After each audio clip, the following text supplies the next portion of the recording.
Who wants to be the next Italian wine ambassador? Join an exclusive network of 400 Italian wine ambassadors across 48 countries. Vinitaly International Academy is coming to Chicago on October 19th to 21st, and to Almaty, Kazakhstan from November 16th to 18th. Don't miss out. Register now at vinitaly.com.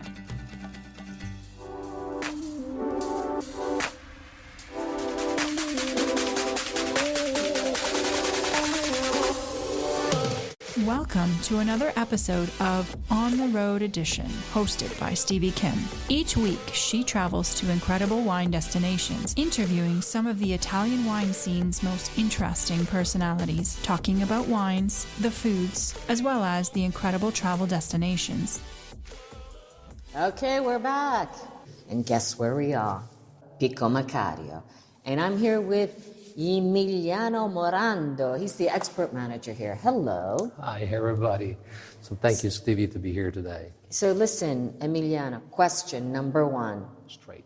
What is this? Well, that's what a is cheese. this in That's front a of cheese. us? This is the best, example of the territory. We got a cheese aged and refined in a Barbera. What else? Aha. Are you making this yourself? Well, actually, there's a third party that is making for us, but Right. it's actually aged and refined in our Nizza Trerovi right here.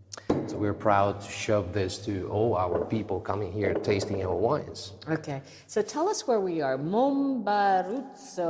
Where are we? We are in the middle, in the heart of the Barbera di Asti, just a few miles away from Nizza Monferrato, about 10 minutes. That is the real heart of the Barbera. Mm-hmm. In the middle of the hills, kind of gentle hill, and it's considered one of the best area for the Barbera di Asti production. And Pico Maccario has been a leader in the past 35 years of this appellation. So give me the skinny version of the history of Pico Maccario as of today. That's great. Family winery, 3 generations. They've been around for 35 years. Crazy. About 25 years ago, they focused more than 100 hectares on Barbera. So they planted this varietal that used to be, a popular varietal, totally unknown. It was considered the wine of the farmer. And guess what? Here we are. We are 35 years later with one of the Olympus of the wines. So that can be really next to of the best Barolos and Nebbiolos in Piedmont, I would say. So as we were driving up to the winery, you cannot not notice all the colored pencils. What is the story behind that? Well, I'm glad you're here today in the cellar because it's a mix of tradition with all our barrels. We're surrounded with all our Barbera and barrels, but with modernity right here. So more than 10 years ago, we have been, we've been thinking about the new generation. So we were actually at the point to change all our pencil poles, all our poles in the vineyard. So we said, why would not paint them? Stop. So what are the pencil poles?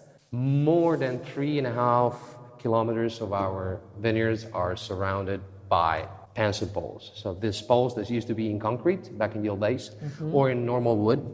10 years ago, we decided to paint them and to shape them with a little pen that became like pencils. And from that decision, more than 1,200 around the vineyards, we decided to create this pencil gift that recall the pencil poles we got in the vineyard. Yeah, so it's unmistakably it's our Pico signature. Maccario. Yeah, this is your signature design, if you will. So today we're going to taste 3 wines. First of all, give me the overview of how many labels you have and the production. Well, the production in the winery, we're talking about 112 hectares. So for you guys in the United States, about 300 plus acres. And focus on more than 100 on Barbera di Asti appellation. Of course, we got some Nebbiolo, but the focus, the heart is Barbera. Today, we're going to taste 3 of the best expression of Barbera, starting from the stainless steel one that has been around for more than 25 years. Which is this one? The first one on your left-hand side. That is the Lavignone.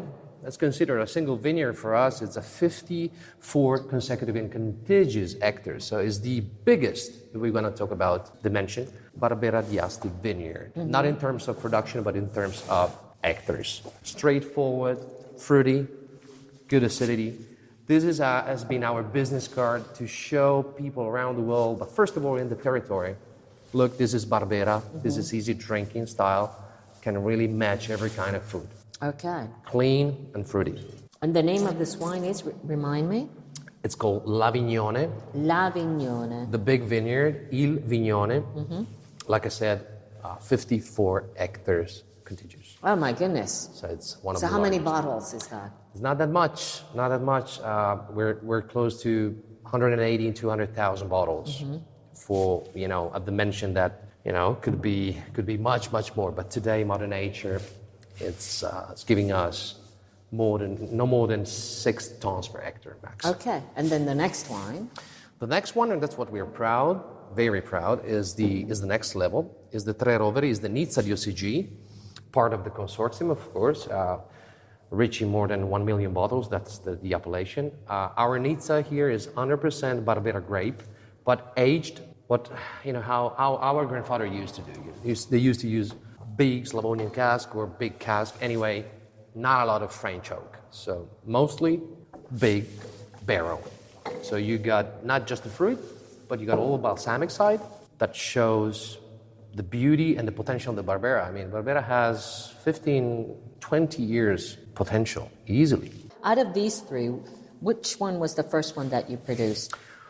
Well, honestly, it happened to be at the same time. It was in 1995, 1996 when the first 2 vintages were released. So it used to be the Barbera d'Asti Superiore, this one, the superior appellation. Oh, I see. So they were born at the same time. One for an easy drinking style, and the other one for a more elaborated and a bigger taste. So that's why it used to be called the Barbera d'Asti Superiore. Then since 2016, we converted the production into Nizza DOCG. And lastly? And lastly, there's a niche production, is a gem for us. It's called Epico, for you guys, Epic. Epic. Let's see. It's a small reserva of no more than 3,000 bottles made out of the oldest vine. We're talking about over 35, 40 years old. Everything here is hand-picked, so it's a maniacal harvest. It's aged actually with a blend of French oak and traditional Stockinger that we use also for our Nebbiolos, but it's a good match between the large cask and the small barrel. I have a little bit of Barbera here right now. Okay. Well, they're making some shampoo as well. Have you heard about that? Yes. Okay. There's a guy who's making shampoo with Barbera. Okay, well, there you go. I'm just, pioneer in these kind of things. Listen, Emiliano, what are the typical or the best food and wine pairing for Barbera, in your opinion? Give me a couple of dishes. I like to say that Barbera has 2 phases. When it's easy drinking stainless steel, it goes with everything. It's your pizza, pasta, wines. Pizza, okay. When it comes to a Barbera aged in steel. When we're talking about Nizza DOCG, think about every high-end Barolo or Brunello. So it can be next to night ribs, a night barbecue, everything that is elaborated and saucy. So it's not afraid about any dish. It's a great, got acidity, so that clean your mouth. It's great with cheese, like I said, like we're showing today, because it cleans your mouth from fatty food. But then it depends, because it's a beautiful, versatile varietal. So when it's young, it has one purpose. When it's coming older, it has a completely different meaning. Well, let's talk about ageability a little bit. How long can Barbera d'Asti age before it doesn't get any better? I was really waiting for this question today because you met a lot of people, and I want to be clear in that. Barbera has a huge ageability, has acidity that is like the tannin for the Nebbiolo. So it's the preservative. I would say from a minimum of 7, 8 years up to 20 years with no fear at all. And have you got bottles going back 20 years? Absolutely. I remember my uncle that used to live his entire life in Tuscany used to have a little bit winery here. What's your uncle's name? Well, it was a really good one. Completely unknown. Completely unknown. It was the Cavaliere Ezio Rivella. Ezio Rivella. The root, it's here in Piedmont with his own winery, and I remember him saying that a great Barbera has a huge potential, and we just need to be not short size. Okay. If you're short size, we're done. And thanks God, the Barbera today is a totally different world. It's the example the producer is today. Okay. Follow us on our journey to discovering more Barbera d'Asti. And that's a wrap from Pico Maccario, Chin Chin with Italian wine people. Salute. Grazie, Kim. Grazie.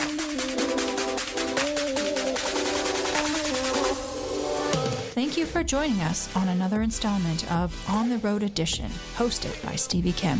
Join her again next week for more interesting content in the Italian wine scene. You can also find us at ItalianWinePodcast.com or wherever you get your pods. You can also check out our YouTube channel, Mama Jumbo Shrimp, to watch these interviews and the footage captured of each location. Chin chin!